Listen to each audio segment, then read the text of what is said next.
Hello, good afternoon everyone. आज हम लोग एक वॉच की इम्पोर्टेंट टर्मिनोलॉजी और कैलिबर के बारे में जानते हैं कि कैलिबर क्या होता है। जैसे आप देख रहे हैं कि मेरे सामने ये वॉच पड़ी है टैग हॉयर की, इसके ऊपर लिखा है कैलिबर 5 ऑटोमेटिक। तो ये कैलिबर क्या है, तो हम जानते हैं कि ये कैलिबर क्या होता है और उससे क्या हमको इन्फॉर्मेशन मिलती है वॉचेस के बारे में। अभी इसके बहुत सारे डिफरेंट मीनिंग्स होते हैं। Calibre has different meanings, but in the watch making world it is very commonly known as the movement. Across the entire industry, the movement is referred, or in terminologies it can be written as caliber, whatever it is of that particular piece. So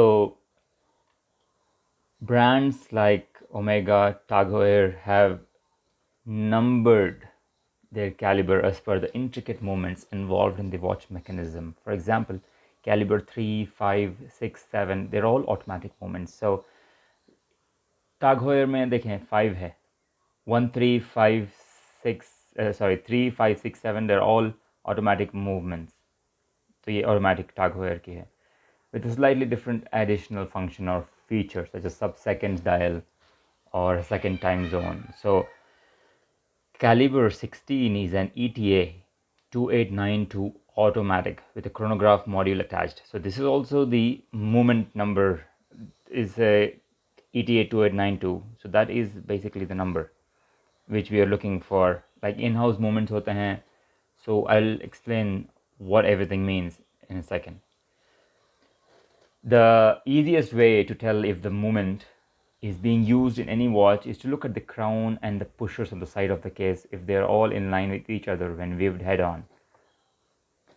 So winding crown sits slightly lower than the chrono pushers either side of it. Then it's the ETA 2892 with the module.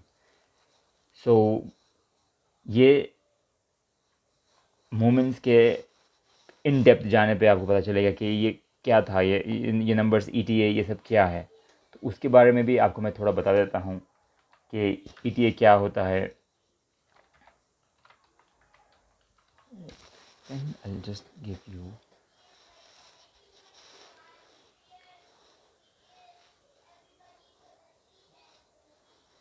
इसका देखिए, ये टाग हॉयर का calibre 5 है, ठीक है।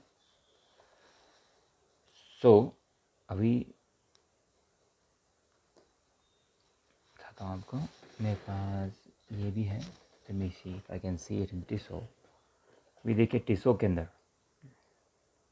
Swiss ये quartz है, इसके ऊपर तो लिखा नहीं हुआ है, ठीक है, लेकिन टैग पे लिखा हुआ है कैलिबर 5, ठीक है। सो ये ETA मूवमेंट क्या है, ये एक इम्पॉर्टेंट चीज़ है। ये majority of the watch companies ये इनकॉर्पोरेट करते हैं ETA मूवमेंट को। ETA SA is a Swiss manufacturer which makes the movement with a history which can be traced back all the way to 1793. ETA is now a subsidiary of the Swatch Group, and because of Swiss laws, the company must distribute movements to competitive brands, allowing other companies to be able to boast the Swiss-made label. Because हम लोगों को पता है Swiss made label की क्या खासियत है। उस लेबल, अगर Swiss made label लग जाता है वॉच पे, ये automatically encompasses high accuracy and dependability of the watch. सबसे कॉमन कैलिबर का जो नंबर है वो 2892A2 मूवमेंट है, ठीक है। The 2892 movement stage compact even if they are complex switching mechanisms. आपने वॉचेस को देखा होगा कि बहुत स्लिम, बहुत थिन और कॉम्पैक्ट होते हैं। सो ये मूवमेंट 2890 कितना भी कॉम्प्लेक्स क्यों ना हो, तो ये उसके स्विचिंग मैकेनिज्म्स, इंट्रिकेट वॉचेस और उसका थिन अपीयरेंस से उसको आपको शो यू, ये देखिए थोड़ा थिकनेस, इसका थिकनेस देखिए, show it you see, super slim, right, super slim. TAG Heuer से कंपेयर करें, look how slim it is. So ये डिफरेंट मूवमेंट्स के बारे में मैं ऐसे आपको थिकनेस के बारे में दिखा रहा था, बिकॉज 290 मूवमेंट बहुत कॉम्पैक्ट मूवमेंट है. सो ये बेसिकली मूवमेंट्स और वॉच कितनी कॉम्पैक्ट है ये सब रिप्रेजेंट करता है वॉच का कैलिबर, उनके मूवमेंट्स. और इसकी इम्पोर्टेंस ये होती है कि आपको वॉच के बारे में पता चल जाता है कि ये इन हाउस मूवमेंट है या कैसा मूवमेंट.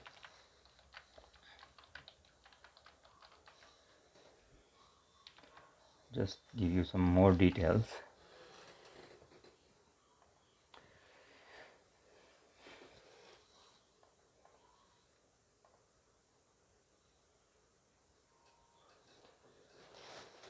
बहुत सारे लग्जरी वॉचेस अपने मूवमेंट्स को डेवलप करते हैं. जैसे आप जानते होंगे ओमेगा और हमारी ओमेगा के साथ बहुत सारी कंपनीज़ हैं. ब्रिगवे है जिसका ख़ुद का मूवमेंट है. ब्लैंक पेन फ्रेडरिक ब्रिगवे को ओन करता है. तो ये सारे मैन्युफैक्चरर ख़ुद अपने मैन्युफैक्चरिंग जगह पे ही मूवमेंट मैन्युफैक्चर करते हैं. तो वो इम्पोर्टेंस क्या है कि एक रियलिटी ये है, very few truly vertically integrated watch manufacturers, even those times have claim to be independent, लेकिन उनको थोड़ा देर के बाद उन लोगों ने शुरू किया. ऑडिमॉस पिगवे है, रोलेक्स ने in house chronograph movement until 2000 तक उन्होंने उनका इन हाउस मूवमेंट नहीं था. They were relying on Zenith and वैल्यू. और creating a watch movement from scratch is extremely expensive and time consuming. बहुत साल लग जाते हैं. So it doesn't always make financial sense. Financial viability भी देखते हैं ना, फाइनेंशियल वायबिलिटी नहीं होती है. So everything is sometimes not always in house. तो इट्स एक्सपेंसिव. दैट्स वाई टाग हeuer आप ये देख लें, रोलेक्स देख लें और ओमेगा देख लें, एक्सपेंसिव कभी कभी वॉचेस क्यों होते हैं? Because they have in house movements. So ये था आज का basic explanation about movements of watches. और कैलिबर क्या होता है? Basically is the movement. और वॉच का मूवमेंट डिज़ाइन कैसा है, तो उसके हिसाब से कैलिबर का टैग दिया जाता है वॉचेस के लिए. ओके, होप आपको बेसिक आइडिया मिल गया होगा कि वॉच का कैलिबर क्या है और उनके मूवमेंट्स के बारे में. I will keep posting more videos with a bit more information और general knowledge समझ लें, just on the general things we use every day. Thank you for watching.